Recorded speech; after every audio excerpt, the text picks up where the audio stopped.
Bihar board class 6 की नई पाठ्य पुस्तक जिज्ञासा अध्याय 2 के दूसरे भाग में आप सभी बच्चों का स्वागत है। इस अध्याय का नाम है सजीव जगत में विविधता, डाइवर्सिटी इन लिविंग वर्ल्ड। पिछले भाग में हमने पौधों और जंतुओं में जो विविधताएं पाई जाती हैं उसके बारे में जाना और ख़ास तौर से पौधों के बारे में अध्ययन किया कि पौधों में किस प्रकार की विविधताएं हैं, विभिन्नताएं हैं, कितने प्रकार के पौधे होते हैं और किस प्रकार से हम उन्हें अलग अलग समूहों में बांट सकते हैं। आज के इस वीडियो लेसन में हम खास तौर से जंतुओं के बारे में अध्ययन करेंगे। जंतुओं में जो विविधताएं पाई जाती हैं उसका अध्ययन करेंगे और किस प्रकार हम जंतुओं को विभिन्न प्रकार के समूहों में बांट सकते हैं, समूहों में बांटना भी सीखेंगे। पौधों की भांति जो है जंतु भी एक दूसरे से काफ़ी भिन्न होते हैं और यहाँ पे चित्र 2.7 में अनेक जीव जंतुओं को दिखाया गया है। आप खुद से इसे देखें, आप इसे देख करके बताएं कि विभिन्न प्रकार के जंतुओं में जो गति है वो किस प्रकार की होती है और गति करने के लिए उनके शरीर में किस प्रकार के अंग हैं। तो ये रहा आपका चित्र 2.7 जंतुओं में विविधता। तो इसे आप ध्यान से देखें। इस चित्र को देखने के बाद हम गति से संबंधित अगर जानकारी की बात करें तो हमें पता चलता है कि इनमें से कुछ जीव ऐसे हैं जो स्थल पर ही रहते हैं, भूमि पर ही रहते हैं, चलते फिरते हैं, दौड़ते हैं, चाहे वो गाय हो, चींटी हो, खरगोश हो, सांप हो, है ना, और कुछ और कीड़े हों। तो ये सब भूमि पर ही रहते हैं और चलते हैं। इनके गति करने के अंगों की अगर बात करें तो गाय के जो है 4 पैर होते हैं, चींटियों के 6 पैर होते हैं। इसी तरह से खरगोश और कुछ ऐसे भी जंतु हैं जैसे सांप या केंचुआ वगैरह, ये जो है इनके शरीर में जो है पैर नहीं होते हैं, तो ये रेंग कर चलते हैं। वहीं अगर इन पंछियों की अगर बात करें तो ये हवा में उड़ने वाले हैं। हालांकि इनके भी पैर होते हैं लेकिन उड़ने के लिए इनके शरीर पर विशेष प्रकार का अंग है जिसे हम डैना कहते हैं और इनके पंख भी होते हैं जो उन्हें उड़ने में मदद करते हैं।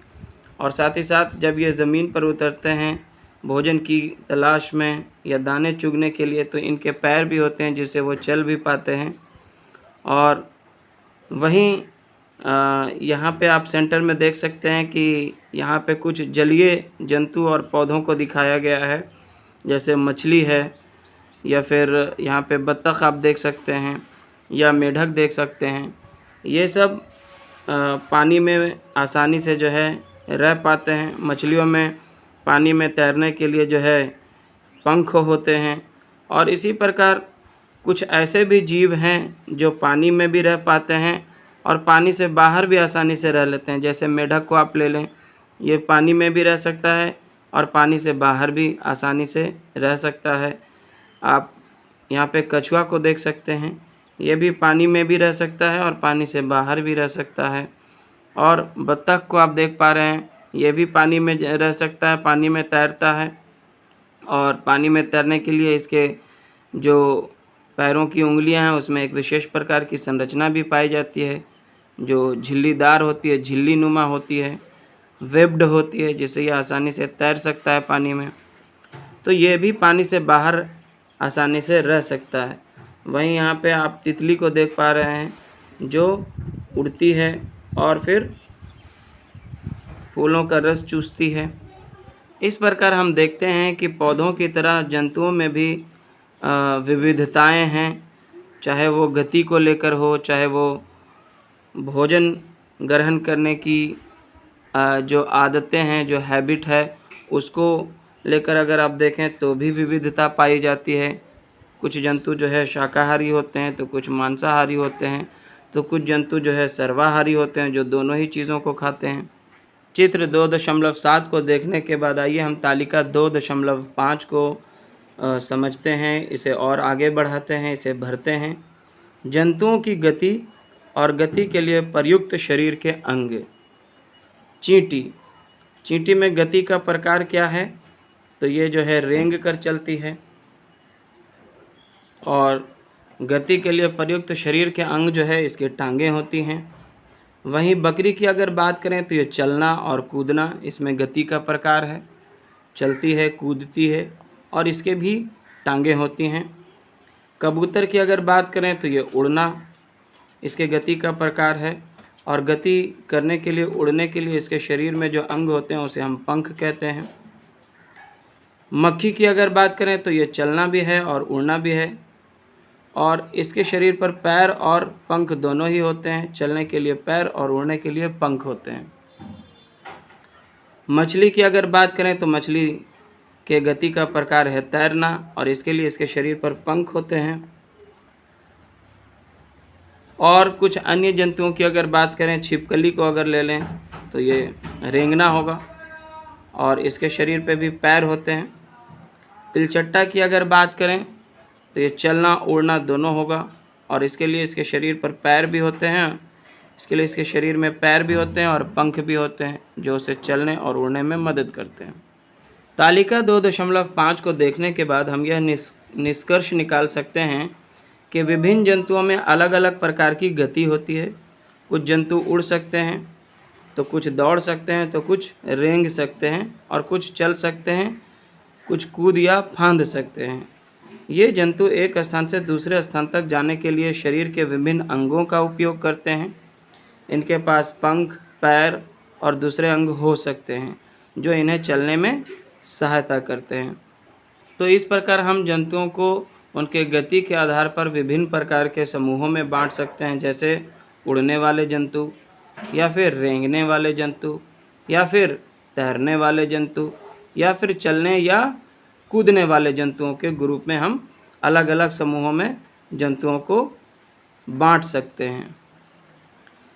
और साथ ही साथ अगर हम बात करें तो इसके अतिरिक्त जंतु जो है आकृति, आकार, संरचना, रंग एवं अन्य विशेषताओं में एक दूसरे से भिन्न होते हैं, अलग होते हैं। इनमें से कुछ विशेषताओं का उपयोग विभिन्न प्रकार से जंतुओं के समूह बनाने के लिए किया जा सकता है। और पाठ में आगे बढ़ने से पहले यहाँ एक कॉर्नर है, वैज्ञानिक परिचय। तो इनके बारे में जानते हैं। ये हैं जिनकी तस्वीर आप देख पा रहे हैं, जानकी अम्माल, और इनका जन्म 1897 ईस्वी में हुआ और इनकी मृत्यु जो है 1984 ईस्वी में हुई। एक भारतीय वनस्पति शास्त्री थी जो पर्यावरण संबंधी कार्यों के प्रति समर्पित थी। उन्होंने भारत के पौधों की समृद्ध जैव विविधता का प्रलेखन और संरक्षण करने में सहायता की। उन्होंने साइलेंट वैली बचाओ आंदोलन में महत्वपूर्ण भूमिका निभाई।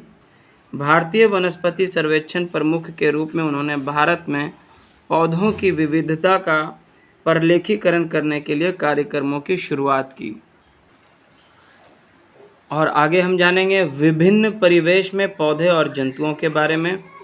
अलग अलग परिवेश में किस प्रकार के जंतु होते हैं और वे उस परिवेश में कैसे खुद को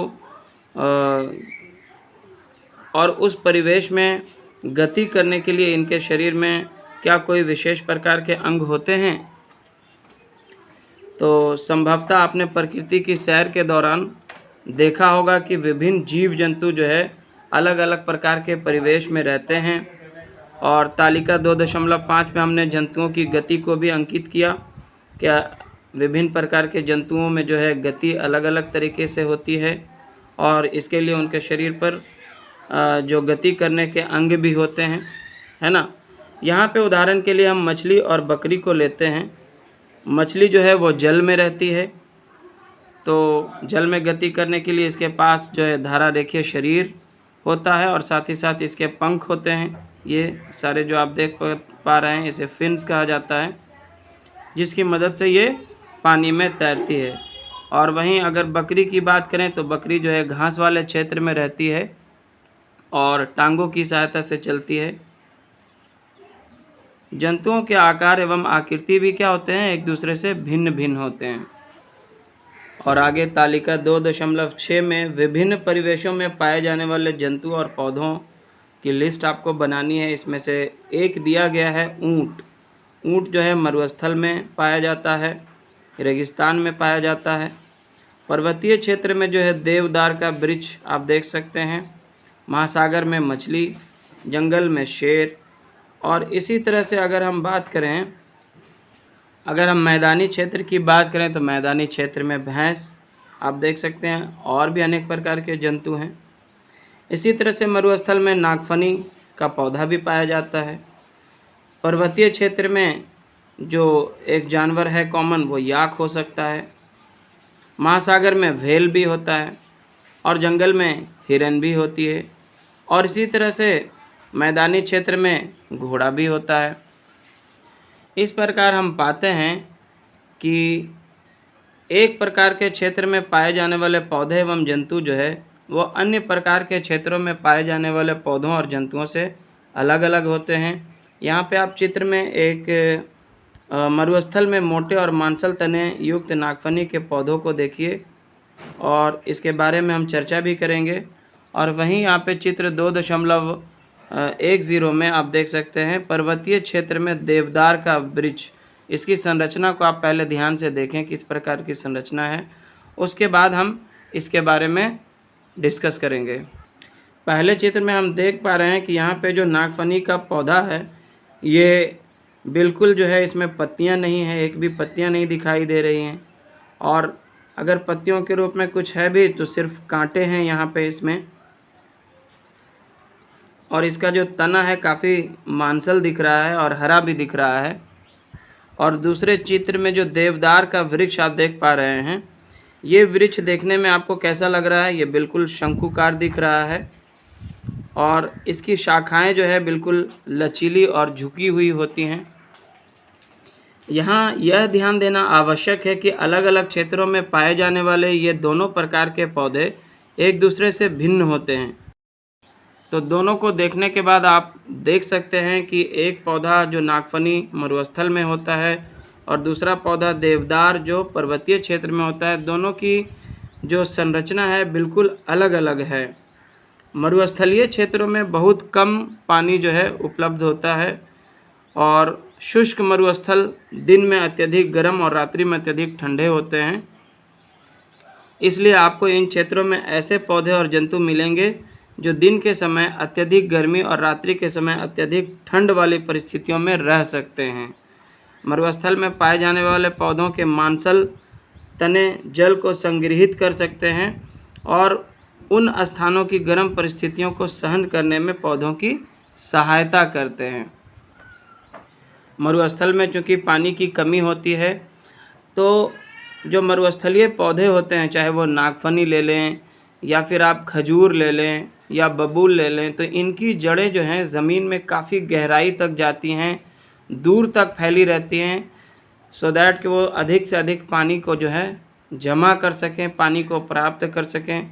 पानी की तलाश में इनकी जड़ें काफ़ी गहराई तक चली जाती हैं। और दूसरी बात यह है कि इनमें पत्तियां काफ़ी कम होती हैं। अगर किसी की पत्तियां होती भी हैं तो वो कांटों के रूप में हो जाती हैं।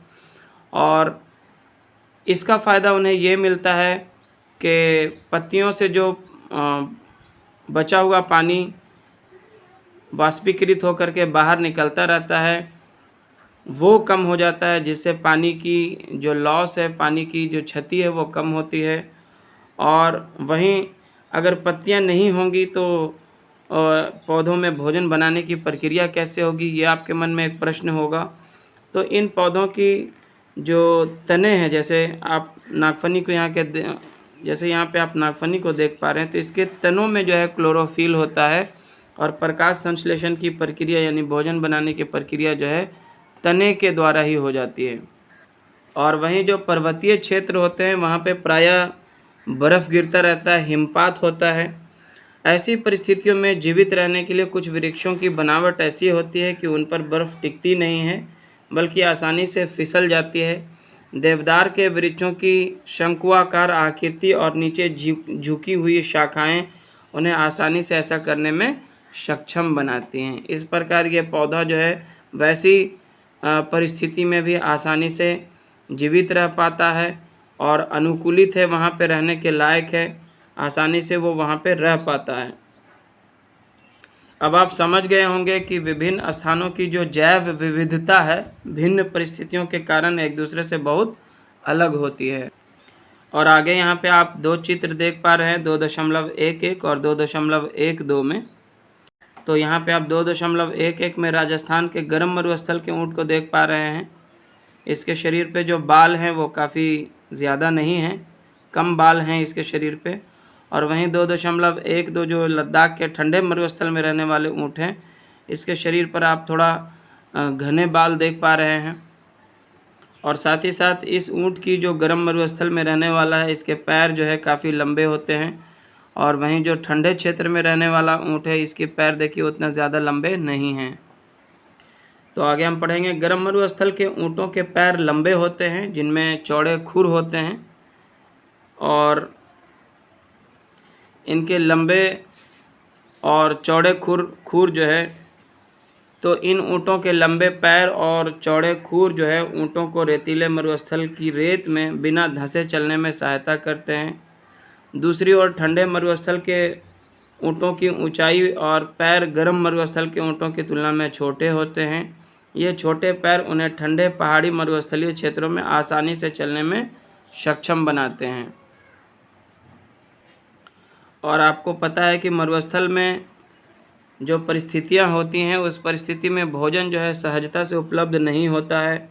वहाँ पे ज़्यादा पेड़ पौधे होते नहीं हैं, चारे की उपलब्धता सही से हो नहीं पाती है। ऊँट अपने कुबड़ में जो है भोजन संचित करते हैं। ऊँट के शरीर पे आप ऊपर में देख सकते हैं, ये जो है कुबड़ कहलाता है। क्या कहलाता है? कुबड़ कहलाता है, जिसमें ये भोजन संचित करते हैं। एक तरह से कहें कि इसमें वसा होता है, चर्बी होती है, जो भोजन की कमी के दौरान उन्हें जीवित रहने में सहायक होता है। ठंडे मरुस्थल के ऊँटों में 2 कुबड़ होते हैं। ये दोनों कुबड़ सर्दियों के अंत के दिनों में छोटे हो जाते हैं, क्योंकि ठंडे मरुस्थल में अधिक भोजन उपलब्ध नहीं होता है और उस समय उन्हें कुबड़ों में संचित भोजन का उपयोग करना पड़ता है। उनके सिर से लेकर गर्दन के निचले भाग तक लंबे बाल होते हैं, जो लद्दाख के बर्फीले मौसम में उनको जीवित रहने में सहायक होते हैं। गर्म मरुस्थल जैसे कि राजस्थान में रहने वाले ऊँटों की कुछ और विशेषताओं की अगर बात करें, तो ऊँट जो है कम मात्रा में मूत्र विसर्जन करते हैं, यानी पेशाब बहुत कम करते हैं। उनका गोबर भी सूखा होता है और उन्हें पसीना भी नहीं आता। इस तरह से उनके शरीर से जो है पानी की जो क्षति है वो बहुत कम हो पाती है।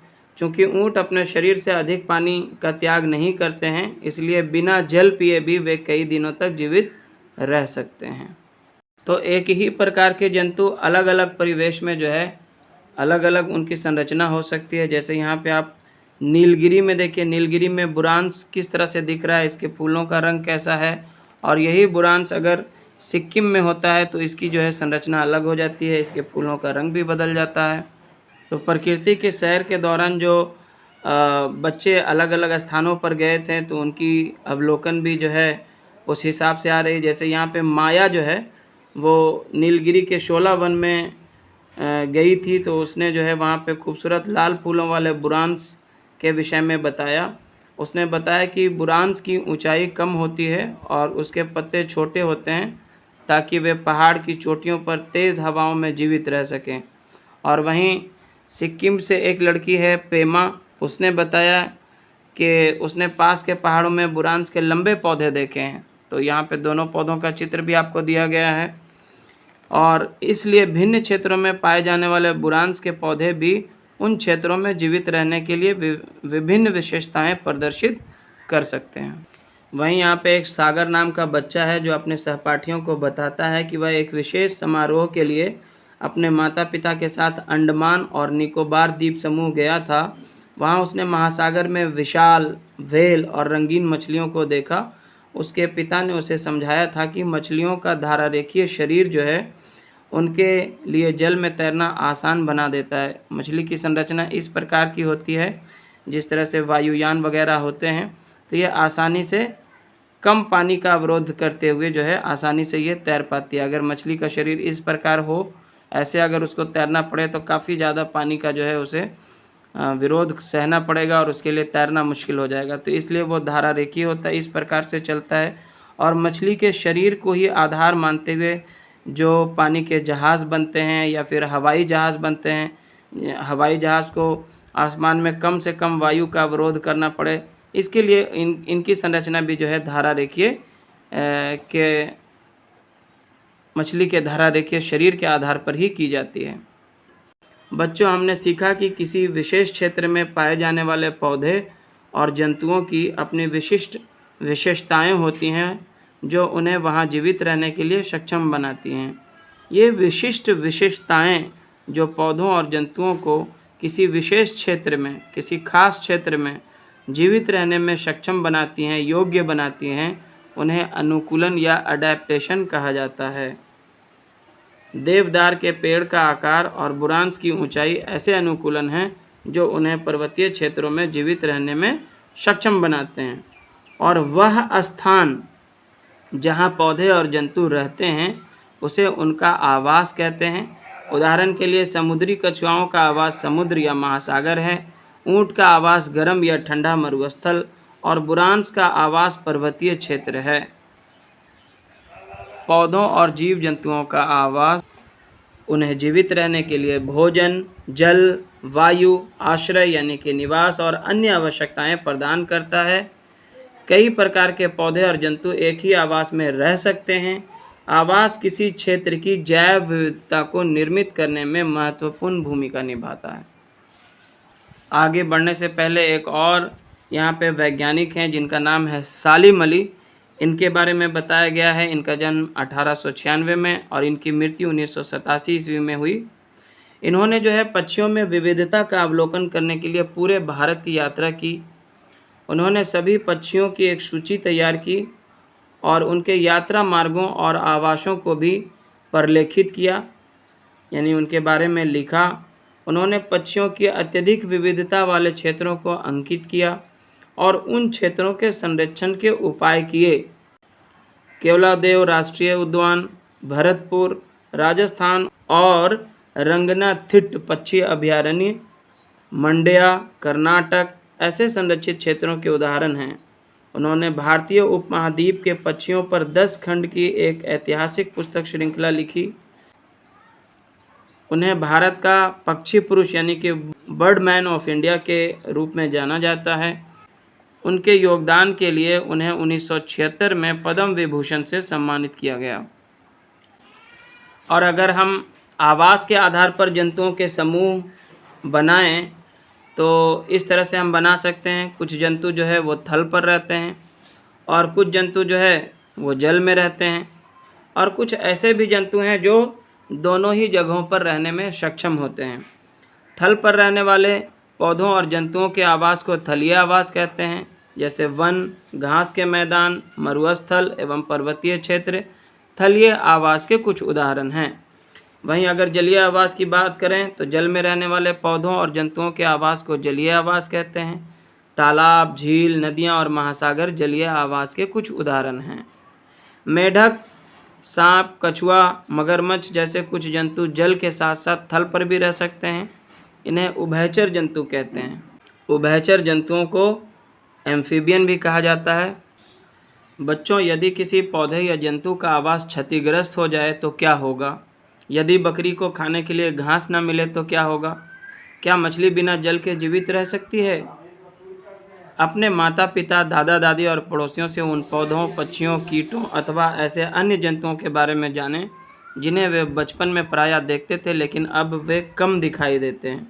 ऐसे परिवर्तन तब होते हैं जब आवास नष्ट हो जाते हैं। पौधों और जंतुओं के आवास की क्षति से वे अपने घर, भोजन और अन्य साधनों से वंचित हो जाते हैं। इससे जो है जैव विविधता की हानि होती है। वनों की लगातार कटाई से लेकर के जिस तरह से विकास के कार्यों के कारण वनों की कटाई हो रही है, उससे जैव विविधता पर काफ़ी असर पड़ा है। कई ऐसे जीव जंतु हैं जो अब विलुप्त होने के कगार पे हैं या विलुप्त हो चुके हैं।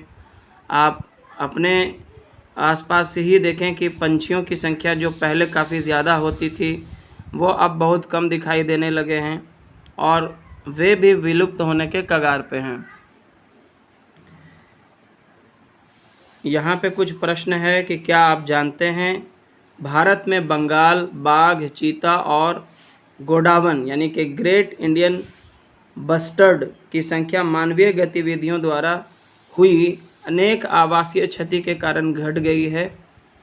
यानी कि जिस तरह से डेवलपमेंट के कार्य हो रहे हैं, शहरों का विकास हो रहा है, शहरीकरण हो रहा है, जिससे जो है वनों की कटाई हो रही है, जंगलों की कटाई होने की वजह से जो है बाघ, चीता और गोंडावन जैसे जो जंतु हैं उनकी संख्या जो है घटती जा रही है। भारत सरकार ने हमारी जैव विविधता के संरक्षण के लिए अनेक परियोजनाएं आरंभ की हैं। बंगाल टाइगर की घटती संख्या के संरक्षण के लिए 1973 में बाघ परियोजना, जिसे हम प्रोजेक्ट टाइगर भी कहते हैं, आरंभ की गई थी। चीता की संख्या को पुनः स्थापित करने के लिए 2002 में चीता पुनर्वास परियोजना, चीता रीइंट्रोडक्शन प्रोजेक्ट प्रारंभ की गई है। इसी प्रकार गुजरात, राजस्थान और महाराष्ट्र राज्यों में गोंडावन जो एक प्रकार का पक्षी है के आवासों को संरक्षित क्षेत्र घोषित किया गया है। और ये संरक्षित क्षेत्र जो है यहाँ पे किसी भी प्रकार का आप शिकार नहीं कर सकते हैं, वहाँ पे जंगलों की कटाई नहीं कर सकते हैं। अगर आप ऐसा करते हुए पाए जाते हैं तो आप पे जो है कानूनी कार्रवाई की जाएगी।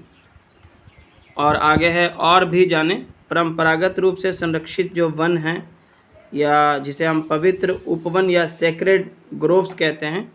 पवित्र उपवन वह आबाधित वन क्षेत्र है जिनका आकार बहुत छोटे से लेकर बहुत बड़े तक हो सकता है। पवित्र उपवन पूरे भारत में पाए जाते हैं। ये कई प्रकार के औषधीय पौधों समेत यानी कि जिनसे दवाइयाँ बनती हैं, ऐसे पौधों समेत विविध प्रकार के पौधों और जंतुओं का घर है। इनका संरक्षण स्थानीय समुदाय द्वारा किया जाता है और यहाँ किसी को भी किसी जीव जंतु को हानि पहुँचाने, पेड़ों को काटने या क्षेत्र को क्षति पहुँचाने की अनुमति नहीं है। इस प्रकार पवित्र उपवन जो है सामुदायिक रूप से जो वहाँ पे लोकल लोग हैं उनके संरक्षण से जो है संरक्षित जैव संपदा है। आप अपने क्षेत्र के पवित्र उपवन के विषय में पता लगाइए। तो इस प्रकार जो निष्कर्ष है बच्चों वो ये है कि हमें अपने ग्रह को जीवन से परिपूर्ण बनाए रखने के लिए, क्योंकि पृथ्वी ही एकमात्र ऐसी ग्रह है जहाँ पे जीवन है, लाइफ है, तो इसे जीवन से परिपूर्ण बनाए रखने के लिए जैव विविधता जो डाइवर्सिटी है लिविंग वर्ल्ड की उसकी रक्षा करने की आवश्यकता है ताकि पौधे एवं जंतु बचे रह सकें और फलते फूलते रहें। तो आज के इस वीडियो लेसन में इतना ही। हमारा अध्याय यहाँ पे हो जाता है कंप्लीट। अगले वीडियो लेसन में हम इसके अभ्यास में दिए गए सभी प्रश्नों को हल करेंगे। अगर आपको ये वीडियो लेसन पसंद आया ज़रूर से इसे लाइक करें, शेयर करें अपने दोस्तों के साथ और चैनल पर नए हैं तो सब्सक्राइब ज़रूर करें। धन्यवाद।